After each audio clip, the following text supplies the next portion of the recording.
Good morning, students. Today I'm going to start with the next session of Six Sigma and Organizational System. Last day हमने पढ़ाई की थी एक brief introductory session on what is Six Sigma all about, and what is an organizational system. ये हमने last session में पढ़ा था. देखिए मैं आप लोग को पहले ही बता दूं, मैं जो सेशंस कंडक्ट कर रही हूँ, this session is specifically for six sigma green belt training. ठीक है, जो भी स्टूडेंट्स ग्रीन बेल्ट की एग्जामिनेशन दे रहे हैं उनको मैं चैप्टर वाइज सीक्वेंस में पढ़ा रही हूँ. ठीक है, इसके पहले का इंट्रोडक्टरी सेशन मैंने फर्स्ट सेशन जो लिया था that was from chapter 1. This is also from chapter 1. The next page आज मैं कंटिन्यू कर. तो सिक्स सिग्मा के बारे में पहले ही मैंने आप लोग को बताया था. This is the very basic thing that we all know that what Six Sigma is all about. So Six Sigma, as of now, it is at the epitome of efficiency, or rather we can say it is a quality parameter which is at the epitome of efficiency. Sigma क्या है? Sigma is a mathematical symbol, right? We all know that this is sigma. Sigma represent standard deviation. Standard deviation मतलब मैं आपको general term में समझा रही हूँ. If we are working and हम लोग सभी मैनेजमेंट के बारे में कुछ ना कुछ जानते हैं. So if I am management executive और a professional, we have plan to go to this level. हमारा गोल या ऑब्जेक्टिव है to reach at this level, right. Now अभी मैं कंट्रोलिंग जब कर रही हूँ तो कंट्रोलिंग करते वक्त मैं देख रही हूँ कि I am not reaching to that goal. मेरा गोल के जगह पर मैं इस लेवल पे आकर रीच कर रही हूँ. So there is a deviation, right. So ये डेविएशन जो है कितना वैरी कर रहा है, the variance actually that we need to measure. So six sigma is a standard that is set at +6 sigma, +6 standard deviation. मतलब ये प्लस की तरफ है. We know that variance can be positive और नेगेटिव. तो six sigma is a level where we are getting a means average set which is more than what is required. तो हमारी quality जो है वो जितने हमने एवरेज, जो हम लोग कंट्रोल चार्ट पर देखिए हमारा एवरेज है, तो इससे ऊपर की तरफ होनी चाहिए, नीचे की तरफ नहीं होनी चाहिए. So that is six sigma.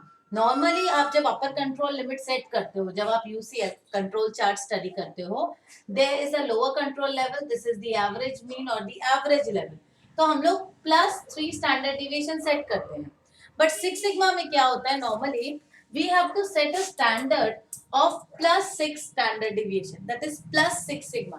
तो हमारी ऑब्जेक्टिव होती that we wanted to reach a goal where we are getting a 6 sigma level, that is अगर उसको मैथमेटिकल या क्वांटिटेटिव टर्म्स में हम बोलते हैं that is 3.4 parts per million opportunity. तो 3.4 parts defective, it is called as DPMO.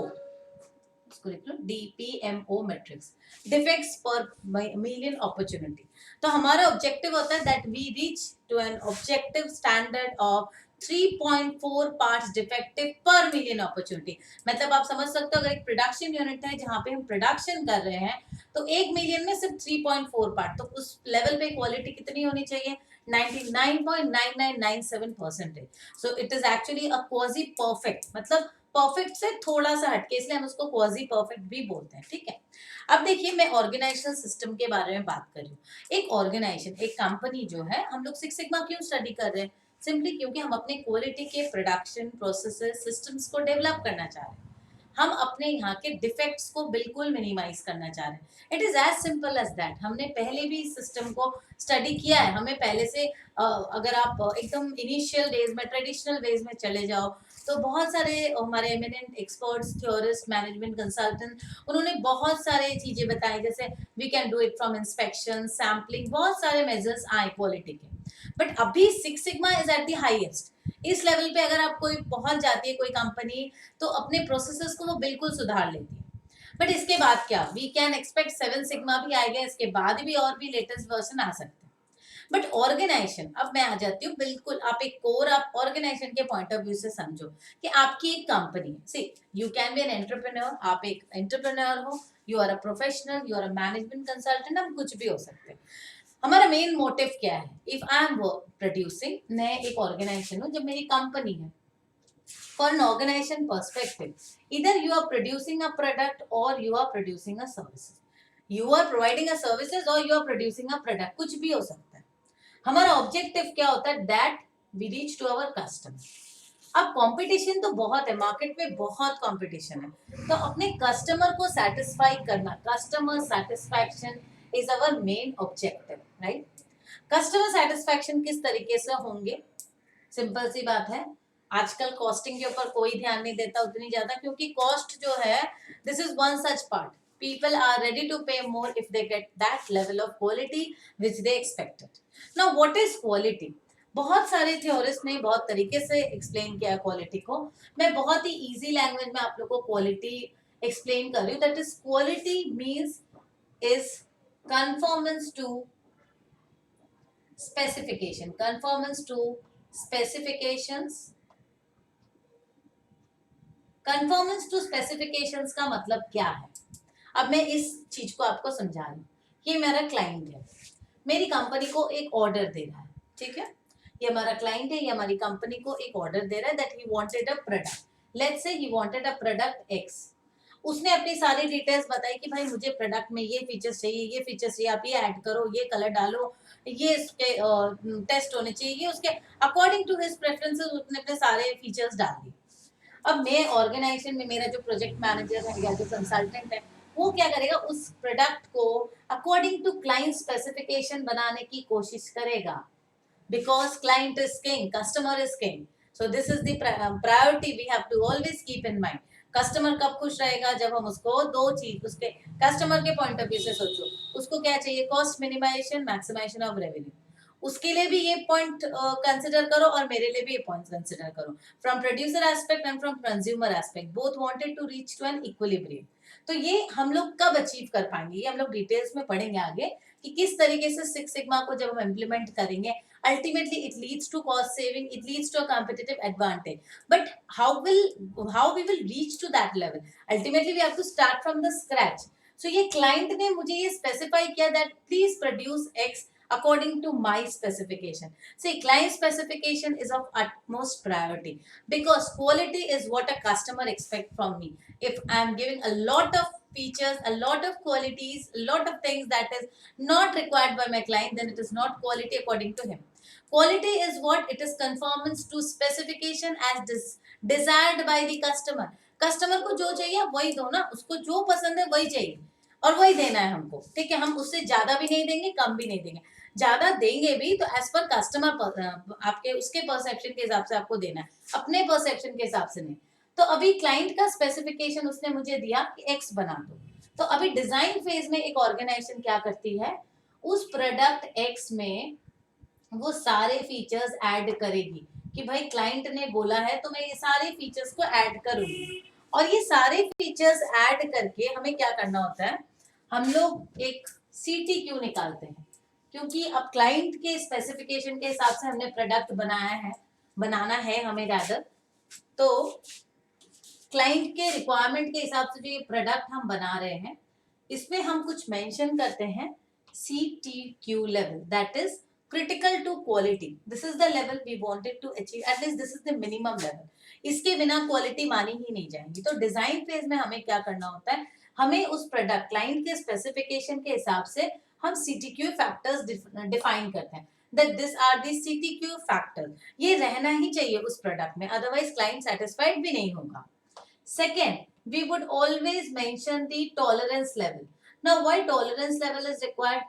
Simply because जब हम डिलीवर करते हैं ना किसी प्रोडक्ट को, मैंने डिजाइन कर लिया बहुत अच्छे से, मैंने प्लानिंग की, डिजाइन कर लिया, everything is done well, but जब हम एक्चुअल डिलीवर करते हैं, इम्प्लीमेंट करते हैं, that is every problem comes in when we are controlling. Planning के टाइम कोई प्रॉब्लम नहीं होती, राइट। तो जब आप डिलीवर कर रहे हो, प्रोडक्ट बना के दे रहे हो, तो वहां पे कुछ ना कुछ वेरिएंस आएंगी, a little bit of variance is acceptable, and that too we have to mention the tolerance level. Now this is the planning level, everything is done, we have planned for the product, we have implemented everything, this is done in the design phase. ये सारी चीजें organisation design phase में कर रहा है in consultation with the client, ठीक है।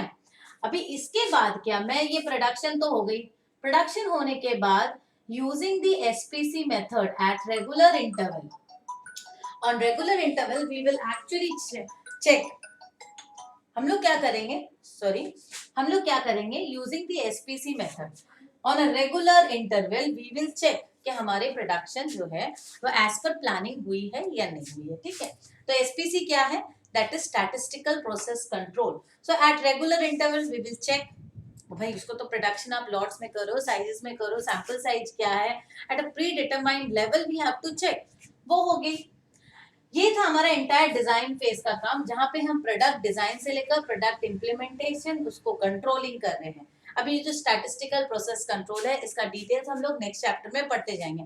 Like we will be understanding the concepts of control chart, sampling method, ये सब हम लोग पढ़ेंगे, ठीक है। बट डिजाइन फेज के बाद क्या आता है वो हमें स्टडी करना है। तो डिजाइन फेज के बाद क्या है? डिजाइन फेज के बाद जो हमारा स्टेज है दैट इज कंटिन्यूअस इंप्रूवमेंट। इस कंटिन्यूअस इंप्रूवमेंट में क्या होता है? कंटिन्यूअस इंप्रूवमेंट मतलब, कंटिन्यूअस इंप्रूवमेंट जो ये कॉन्सेप्ट है, ये कॉन्सेप्ट भी जापान से ही आया है। As we all know all the quality concepts begin at Japan. तो ये कंटिन्यूअस इंप्रूवमेंट का भी कॉन्सेप्ट है, ये जापान में ही आया था।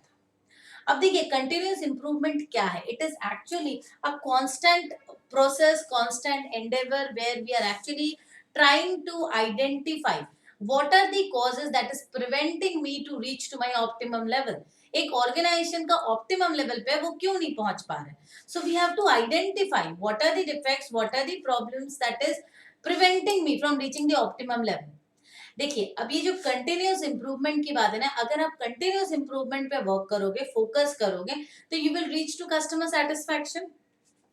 अब ये कस्टमर सेटिस्फैक्शन के साथ कंटिन्यूअस इंप्रूवमेंट, आप देखो you are trying to improve yourself, continuous improvement that leads to customer satisfaction. इसके संग अगर जेआईटी ऐड हो जाता है, अगर कस्टमर कंटिन्यूअस इंप्रूवमेंट के संग, मैं जैसे बता रही थी, आप कंटिन्यूअस इंप्रूवमेंट पे फोकस करो, that leads to customer satisfaction. इसके संग अगर मैं जेआईटी फोकस कर देती हूँ तो हमारा हो जाता है कॉन्सेप्ट ऑफ लीन मैन्युफैक्चरिंग। तो ये तीन कॉन्सेप्ट मिलके हो जाता है हमारा लीन manufacturing. Actually lean manufacturing is nothing but the implementation of all together this concepts in an integrated manner. देखिए हमारा मेन फोकस है, the focus is customer satisfaction. तो कस्टमर सेटिस्फैक्शन के लिए जीरो डिफेक्ट्स, जितनी ज्यादा डिफेक्ट्स को हम कम कर सकें वो हमारा मतलब। अब देखिए ये जीरो डिफेक्ट्स नहीं होता है because it is quasi perfect, थोड़ा तो डिफेक्ट रहेगा पॉइंट सर्टन सिचुएशंस में। अब ये प्रोसेस को हमें किस तरीके से इतना ज्यादा अच्छे से लाना है, तो वो चीजें हमें यहाँ पे सीखना है। सो आज का सेशन में मैं यहीं पे एंड कर रही हूँ, जहाँ पे मैंने आप लोग को एक बार ब्रीफ कर दे रही हूँ, जहाँ पे मैंने ऑर्गेनाइजेशन सिस्टम और सिक्स सिग्मा का इंटीग्रेशन बताया, किस तरीके से एक कंपनी अपने यहाँ पे सिक्स सिग्मा को इम्प्लीमेंट करना स्टार्ट करती है। तो उसके लिए फर्स्ट हो गई डिजाइन फेज, सेकंड हो गई कंटिन्यूअस इंप्रूवमेंट। अब इसके जो डिफरेंट कॉन्सेप्ट्स हैं, डिफरेंट टर्म्स हैं, और ये जैसे हमारे जितने भी एसपीसी मेथड्स हैं, we'll be introducing in the next session. Maybe tomorrow I'm going to take the new session. Thank you students, I hope you must have enjoyed this session and you will be learning with me more. Thank you, bye.